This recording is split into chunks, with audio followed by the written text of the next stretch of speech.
Today's episode is sponsored by liveaboard.com, but more about them later. So the Mesoamerican is the second largest barrier reef in the entire world, and this reef is now facing a huge problem, just like Australia's Great Barrier Reef. And it's not coral bleaching this time. It's actually suffering from a condition called white syndrome, which sounds a lot like coral bleaching, but it's actually different. Well, coral bleaching is caused by things like increase in water temperature and the polyps basically kick out their algae. What? Not a good thing, it's a bad thing. That was it. Get out of here! You've come home late one too many times.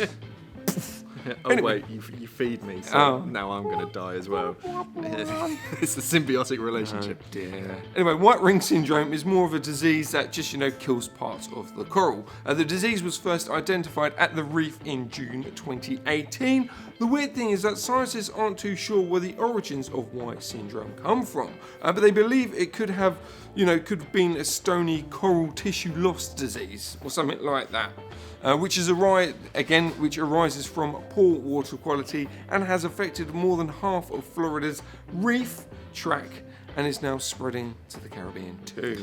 To put all of this damage into perspective, in the very first 6 months of the outbreak, white syndrome had killed the equivalent to 40 years worth of damage at the reef, and the problem isn't going away or even slowing down. So what can we do about it? Well, Sustainable Travel International has started up a crowdfunding page, and they aim to raise $40,000 in just 40 days, which is the same time it takes for the white syndrome to kill an entire coral colony.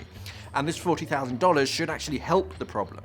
Okay, but before we continue with the video, here is a word from our sponsors. Are you looking for the best scuba diving the world has to offer? Well, liveaboard.com is the right place for you. Liveaboard offers unique dive experiences around the world, including destinations, I'm probably going to need your help with this, Mark, such as the Maldives, Ara Atoll, Thailand, the Similan Islands, and of course, the Red Sea.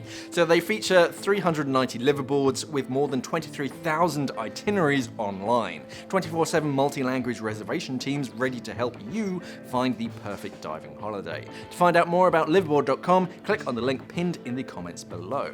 Explore the oceans of the world in style and comfort with liveaboard.com. Now back to our story.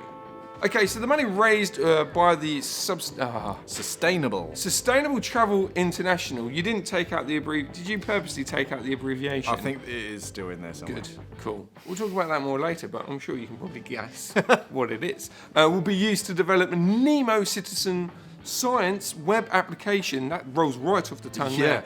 Which basically they're going to make a program that's going to educate local communities about reef conservation and will also go towards helping fund expeditions to stop the white syndrome on the reef system.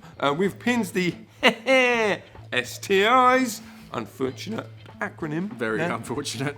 Crowdfunding page and their website in the comments below. So, you can go check them out.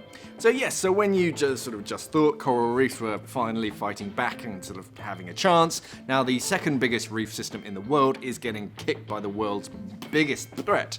And no, it's not global warming or nuclear threats, it's diseases and nasty little bugs that we have to be scared about. So anyway, hopefully something can be done about this sooner rather than later before it all dies and we can't get it back. Yay!